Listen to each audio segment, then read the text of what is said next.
J. Hernández vuelve a exponer la vergüenza, ¿cierto?, de este gobierno, ¿no?, de Gustavo Petro.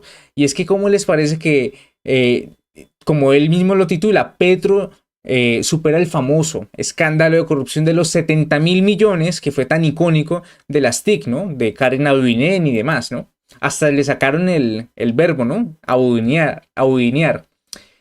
Los camiones podridos que compró en la alcaldía finalmente fueron chatarrizados. 145 camiones pagados por chatarra dejaron una pérdida de 72.000 millones. Vamos a ver en detalle qué es lo que está diciendo aquí el congresista. Se perdieron 72.000 millones, mucho más de lo que se robaron en centros poblados, el famoso caso de corrupción de los 70.000 millones.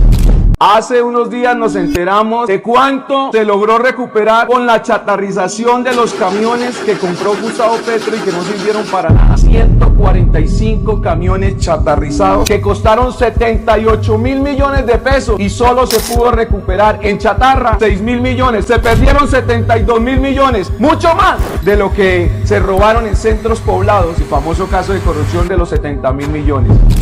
La senadora Pizarro habló de 40 años atrás y mencionó la alcaldía de Claudia López. Yo aquí no voy a salir a defender a Claudia López, pero se me hubiera hecho bastante placentero que la senadora hubiese mencionado la alcaldía de Antanas Mocus en el año 2001 y que falencias tuvo. O que también hubiera mencionado la alcaldía de Luis Eduardo Garzón, el amigo de Gustavo Petro, en el 2004, o de su compañero Samuel Moreno en el año 2008, o de Clara López en el año 2011, o la alcaldía de Gustavo Petro en el 2012. Hubiese mencionado las alcaldías anteriores de sus aliados. Por eso me hubiese gustado que habláramos de las alcaldías anteriores, pero no ocurrió. Bueno, impresionante, ¿no? 72.000 millones. Esos carrotanques, ¿cierto?, que iban supuestamente para llevarle el agua a los niños de La Guajira, que digamos en teoría suena como una buena acción, ¿no? 78.000 millones costaron. Los dejaron pudrirse por allá, creo que era por un tema de que no tenían las licencias apropiadas para manejarlos y les tocó chatarrizar. Entonces, de una inversión, de un gasto de 78.000 millones de pesos, pues con la chatarrización se lograron recuperar 6.000. Total pérdida 72.000 millones, ¿no? Solamente en términos, digamos, brutos de los carrotanques, de los camiones. Impresionante, ¿no? Y pues absolutamente nadie paga por eso. No sé si esto ante la justicia, mejor dicho, ¿dónde están los entes de control? Esto no debería de ser considerado detrimento patrimonial. Claro que sí, pero bueno.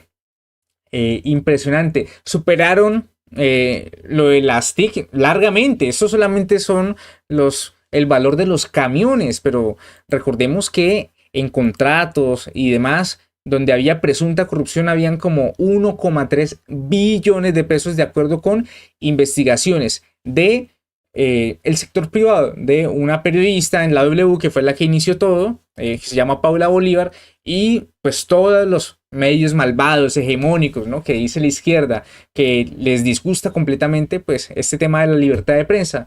Ya sabemos por qué, ¿no? Porque cuando llegan al poder son precisamente esos medios malvados, hegemónicos, quienes les exhiben sus fechorías, ¿no? Porque también hemos adolecido lastimosamente de oposición.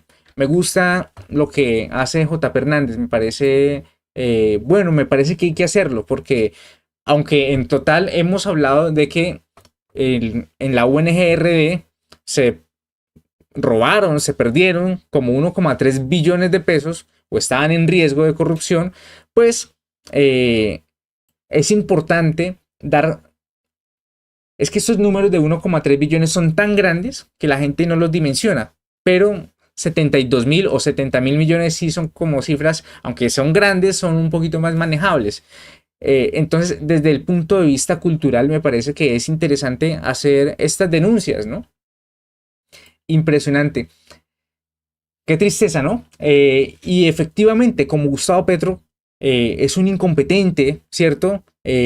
De hecho, este escándalo de corrupción nace porque a él un día se le ocurrió decir, vamos a enviar carrotanques llenos de agua a La Guajira, como si esa fuera la solución. No digo exactamente cuál es la solución, pero yo me imagino que con 78.000 millones, tal vez se hubiera podido hacer un acueducto. No sé exactamente cuáles son las condiciones dentro de La Guajira. El punto es, tenemos un grave problema en Colombia y es que los políticos toman las decisiones basadas en sus sentimientos, en el ardor de un discurso y no basados en cifras, en datos, en venga, ¿cuál es el impacto de hacer esto? ¿Cómo podemos solucionar ese tema de la ausencia de agua en La Guajira? ¿Cómo lo solucionamos? ¿Cuál es la solución de fondo al problema? No la populista, no la que a mí se me ocurra. Porque es que lo que pasa, tristemente, es que llega el político, el presidente, y se le ocurre una idea loca, y entonces le dice, señor ministro, dele viabilidad a esto, mire a ver cómo lo va a hacer. Y el ministro, que tampoco sabe mucho, va con sus viceministros, que eso sí saben.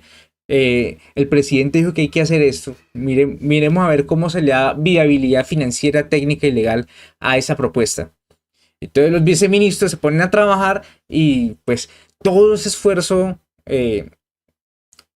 tal vez perdido, ¿no? En una idea que debería decirse primero, venga, vamos a evaluar si la idea es buena o no, pero no, como el señor es el que da las órdenes, el loco que pusieron ahí a gobernar, entonces hay que hacer lo que él diga. Necesitamos ser gobernados basados en datos, en cifras, en estudios serios. Pero lo que pasa también es que los izquierdistas detestan completamente pues la tecnocracia, ¿no? Detestan el conocimiento. Ellos dicen que son los democratizadores del conocimiento, pero son los primeros en desfinanciar la educación. Es una cosa de locos.